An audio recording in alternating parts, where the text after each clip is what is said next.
A signal in the storm. Thunder rolled across the New Mexico desert as Jasper Reed hunched over his workbench, carefully soldering components onto a circuit board. The neon sign of Reed's Electronics and Repairs flickered weakly through the workshop's grimy windows, casting intermittent shadows across walls lined with salvage technology spanning 5 decades. Lightning illuminated the workshop in harsh bursts, but Jasper barely noticed. His hands, steady despite his 58 years, guided the soldering iron with practiced precision. The device taking shape beneath his fingers was his own design, an experimental radio receiver capable of detecting frequencies far beyond conventional limits. "Come on, you stubborn thing," he muttered, adjusting his wire-rimmed glasses. The desert storm intensified, rain hammering against the tin roof like thousands of tiny drummers. His cat, Newton, watched from atop a shelf crowded with spare parts, tail twitching at each thunderclap. The workshop's lights flickered, died, then surged back to life. In that moment, Jasper's experimental receiver erupted in a cascade of lights and sounds, frequencies unlike anything he'd ever encountered pouring from its speakers.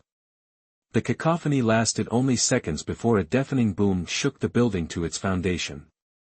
Newton yowled and disappeared behind a stack of old televisions.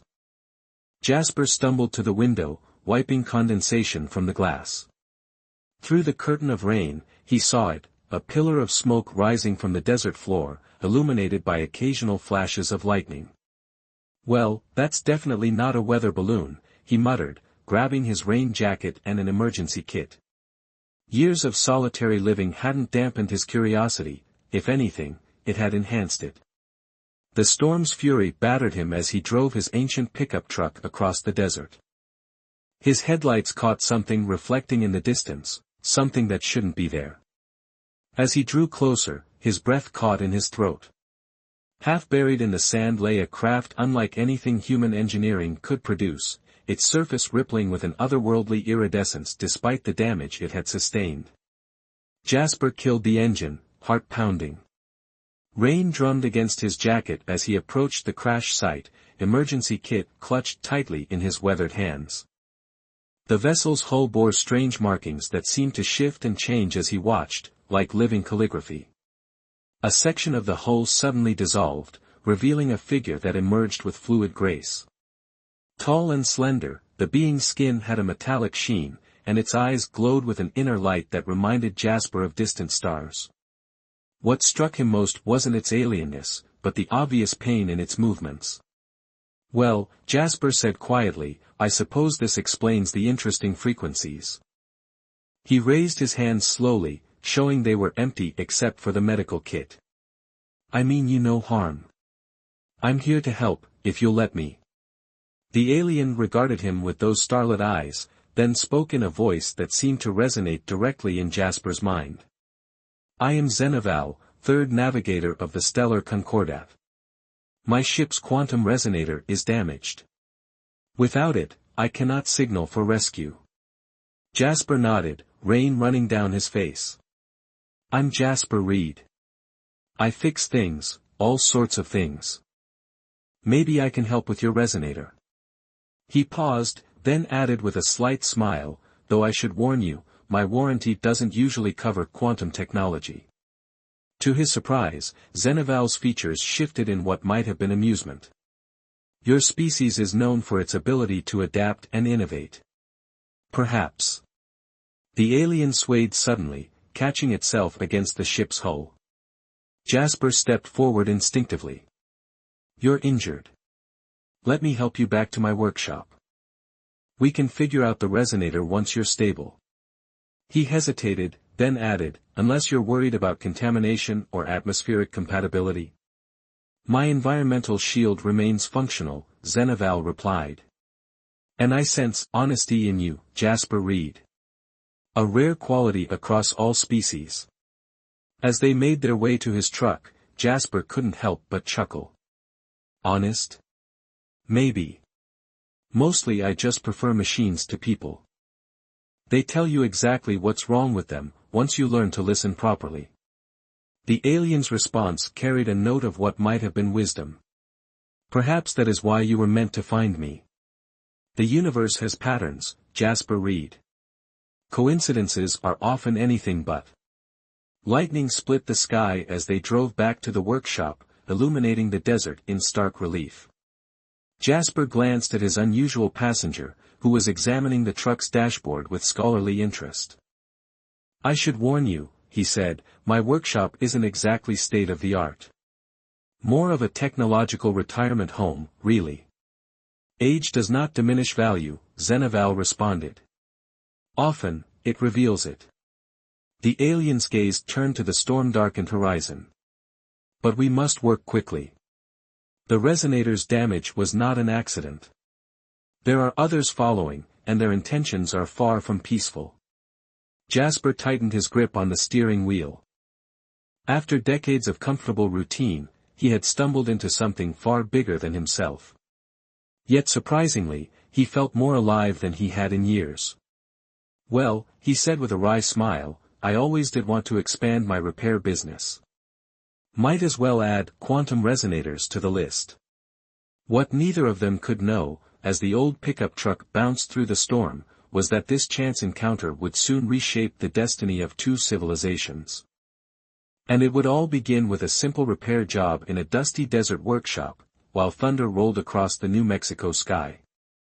The frequency of trust. The quantum resonator pulsed with a soft violet light on Jasper's workbench, casting strange shadows across his collection of tools. Newton the cat watched from a safe distance, whiskers twitching each time the alien device emitted its peculiar hum. Zenaval stood nearby, those starlit eyes fixed on Jasper's hands as he examined the complex technology. "Fascinating," Jasper murmured, adjusting his glasses.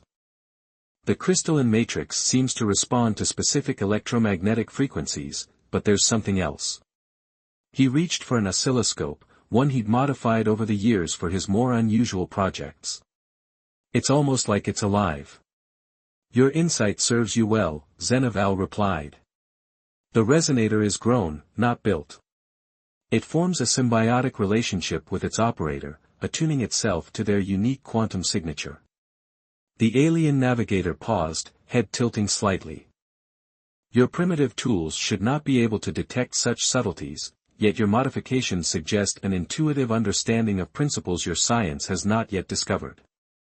Jasper chuckled, connecting probes to the resonator with delicate precision. "Primitive is relative. Sometimes the simplest tools can reveal the most profound truths." His oscilloscope's display erupted in complex patterns that seemed to defy conventional physics. "Besides, I've spent decades listening to the whispers between frequencies. You learn to hear things others miss." Thunder still rumbled outside, the storm refusing to relent. Rain drummed against the workshop's roof, creating an oddly soothing backdrop to their work. But there was tension in the air, a sense of urgency that neither of them could ignore. "Tell me about these others who are following you," Jasper said, not looking up from his work. "I assume they're the reason your resonator was damaged in the first place." Zenaval moved to the window, gazing out at the storm-dark desert. "They are called the Void Hunters. Once, they were part of our Concordat, but they became obsessed with forbidden knowledge, ways to manipulate quantum frequencies to dominate other species' technology." The alien's voice carried a weight of ancient sorrow. "They believe that by controlling these frequencies, they can reshape reality itself. And I'm guessing they didn't take kindly to being told no," Jasper observed, carefully adjusting a crystal alignment in the resonator. "They started a civil war that nearly destroyed our civilization," Zenaval confirmed. "We drove them into exile, but they have returned, stronger than before.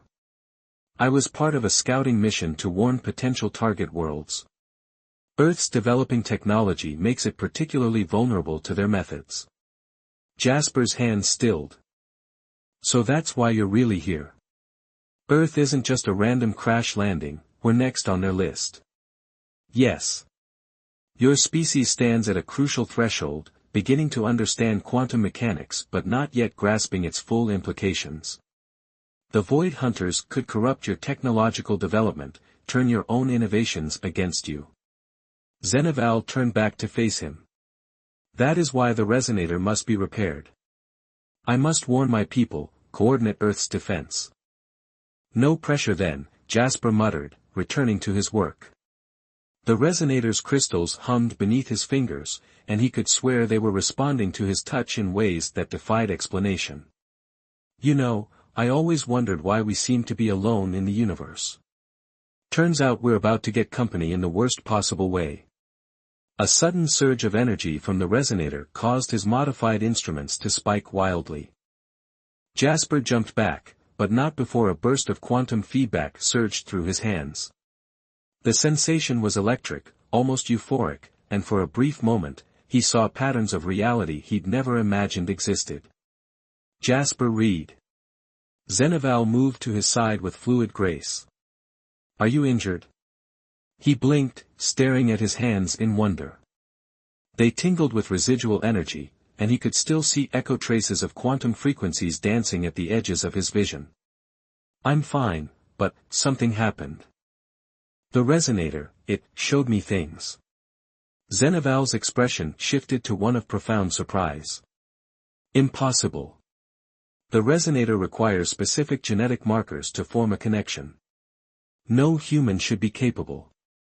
The alien fell silent, studying Jasper with new intensity. Unless, your years of working with frequencies, your intuitive understanding, you have accidentally evolved yourself, Jasper Reed. Well, that's a first, Jasper said with a nervous laugh. Usually I just accidentally electrocute myself. But he could feel it now, a new awareness humming beneath his skin, as if reality itself had gained an additional dimension he'd never noticed before.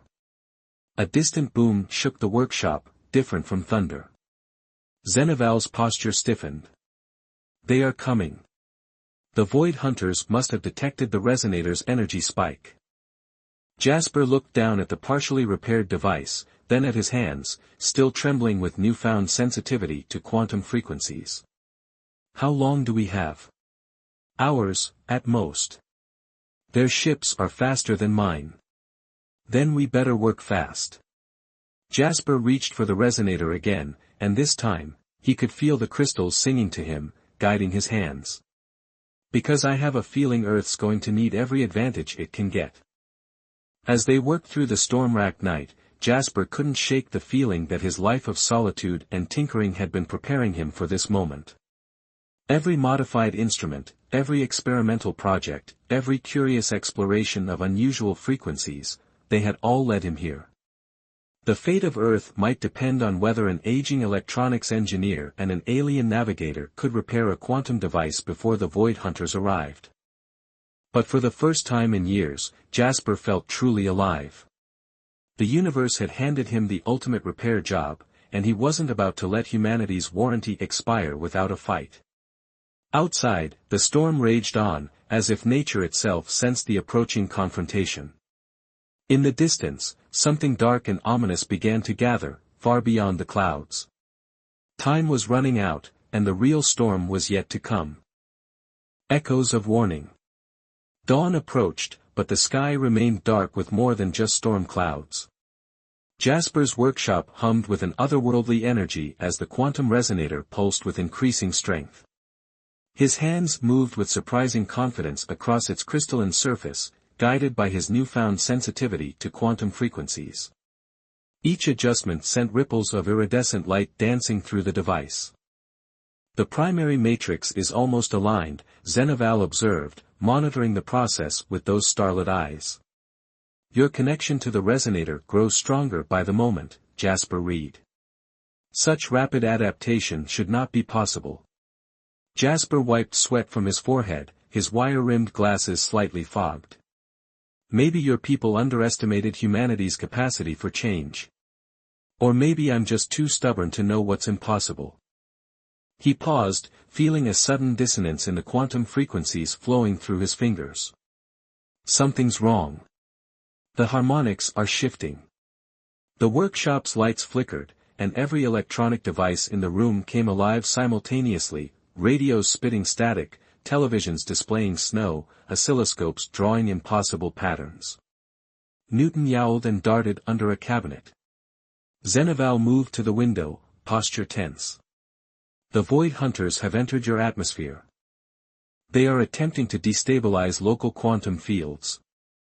The alien navigator turned back to Jasper, urgency clear in those luminous eyes.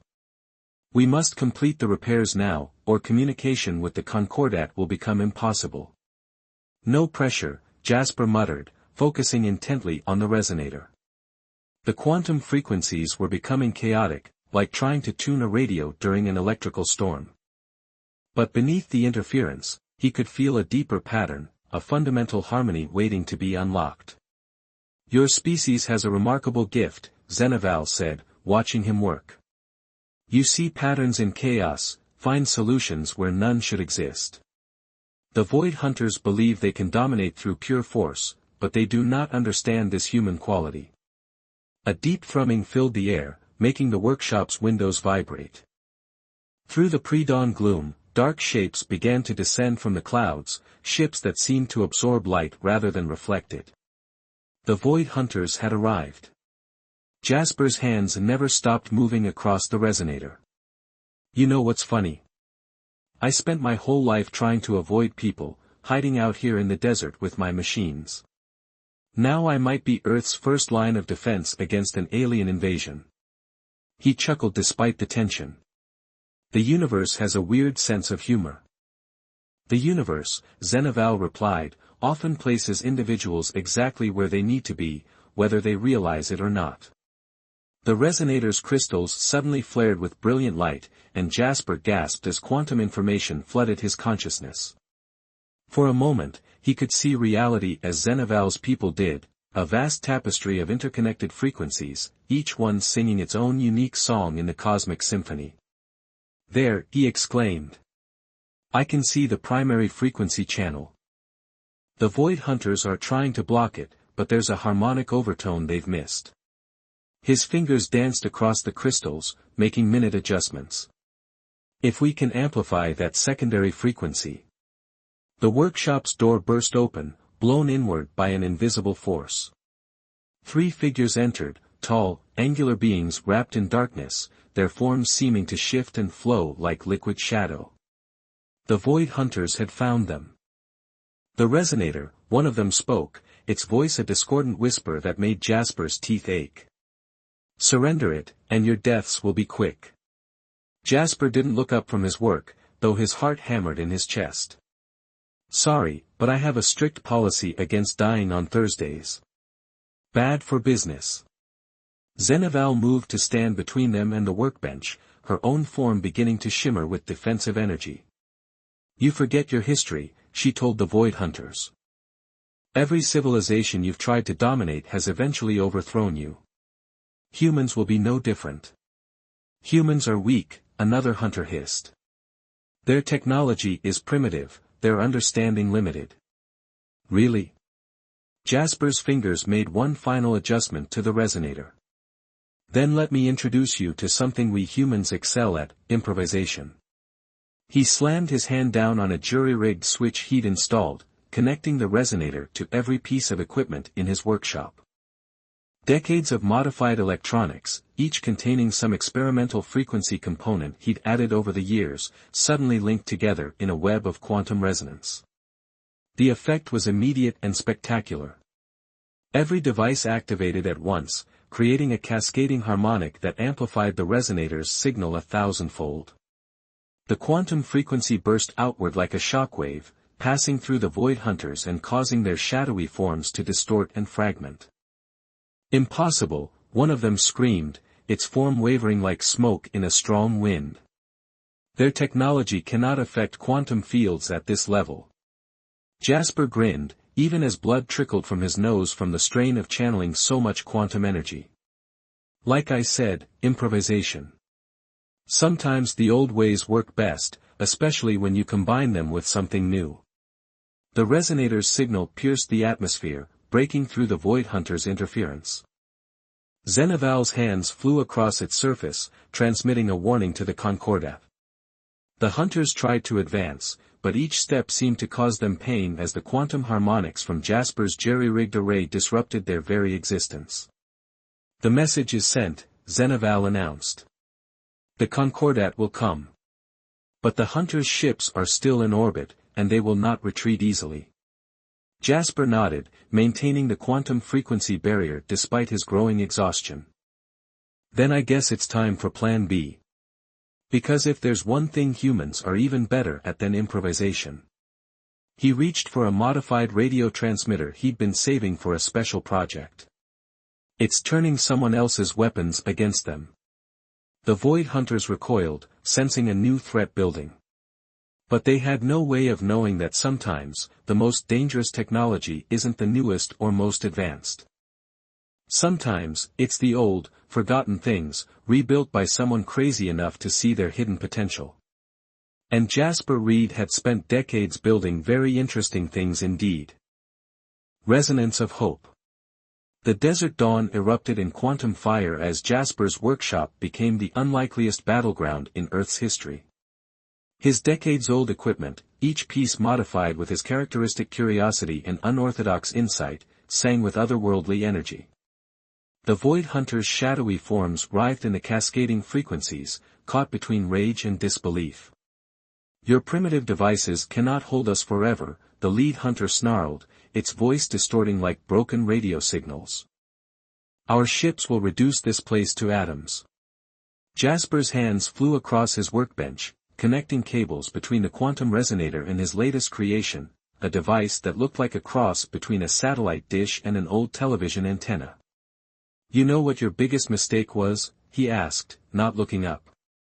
Assuming that primitive means harmless. Zeneval watched him work, those starlit eyes widening as she realized his intent. You're not just amplifying the quantum frequencies, she said. You're inverting them. Exactly. Sweat dripped from Jasper's forehead as he made the final connections. Every frequency has its counter-frequency. Even quantum ones. I've spent years studying the spaces between radio waves, the gaps in the electromagnetic spectrum. Turns out, that knowledge translates pretty well to quantum physics. The workshop's lights flickered and died as Jasper diverted all power to his improvised quantum inverter. Outside, the Void Hunters' ships loomed like holes in reality, their weapons charging with ominous energy. But Jasper had learned something vital about their technology, something they never expected a primitive human to understand. Their ships use quantum resonance for everything, he explained to Zeneval, his voice strained but determined. Weapons, shields, propulsion, it's all connected to the same frequency architecture. Which means they share the same vulnerabilities, Zeneval finished, comprehension dawning. But the power required to generate an inverse quantum field of that magnitude. Jasper patted his cluttered workbench affectionately. Good thing I never threw anything away. Every old radio, every modified circuit board, they're all part of the array now. 30 years of tinkering about to pay off in a big way. The trapped Void Hunters sensed what was coming. Stop, their leader commanded. You don't understand the forces you're dealing with. Actually, Jasper replied, reaching for the final switch, I think I understand them better than you do. You see patterns and try to control them. I see patterns and try to understand them. Big difference. He threw the switch. Every piece of equipment in the workshop screamed to life simultaneously. The quantum resonator pulsed with blinding light as it synchronized with Jasper's lifetime of innovations. A wave of inverse quantum energy erupted outward, precisely tuned to the Void Hunter's operational frequencies. The effect was devastating. The Hunter's shadowy forms shattered like dark glass, their quantum cohesion disrupted by the perfectly calibrated counterfrequency. Above, their ships began to lose integrity, their supposedly invincible technology undone by the very principles they had sought to master. Concordat ships approaching, Zeneval announced, monitoring the resonator's displays. They've locked onto our signal. She turned to Jasper, genuine admiration in her luminous gaze. You've given them time to arrive, and more importantly, shown them how to fight back. Jasper nodded weakly, exhausted but satisfied. Not bad for a desert hermit with outdated equipment, huh? He watched through the window as the Void Hunters' vessels collapsed in on themselves, their quantum fields imploding harmlessly in the upper atmosphere. Though I might need to update my warranty policy to cover saving the world. Hours later, as Concordat ships secured the area and dealt with the remnants of the Void Hunter threat, Jasper sat in his favorite chair, sipping coffee while Newton purred in his lap. Zeneval approached, holding something that glowed with gentle quantum light. "The Concordat wishes to formally thank you," she said. "This is a quantum resonance key. It will allow you to communicate with our people, and to continue your unconventional research with our guidance." Jasper accepted the device, feeling the familiar tingle of quantum frequencies. "I suppose this means my quiet retirement is over." "That depends," Zeneval replied, amusement touching her voice. "How do you feel about becoming Earth's first quantum mechanics instructor? There is much our peoples can learn from each other." Looking around his workshop, at the blend of old and new technology that had helped save humanity, Jasper smiled. "Well, I did always want to expand my business." He scratched Newton's ears thoughtfully. "Though we might need a bigger warranty department." Outside, the desert sun rose fully into a sky now filled with possibilities instead of threats. Humanity had faced its first major quantum crisis and survived, thanks to one man's lifetime of curiosity and improvisation. And in a dusty workshop at the edge of civilization, a new chapter in Earth's history was about to begin. Jasper Reed, the reluctant hero who had turned obsolete electronics into Earth's salvation, picked up his soldering iron and grinned. "So," he asked Zeneval, "what else needs fixing?" The universe, it seemed, had a sense of humor after all.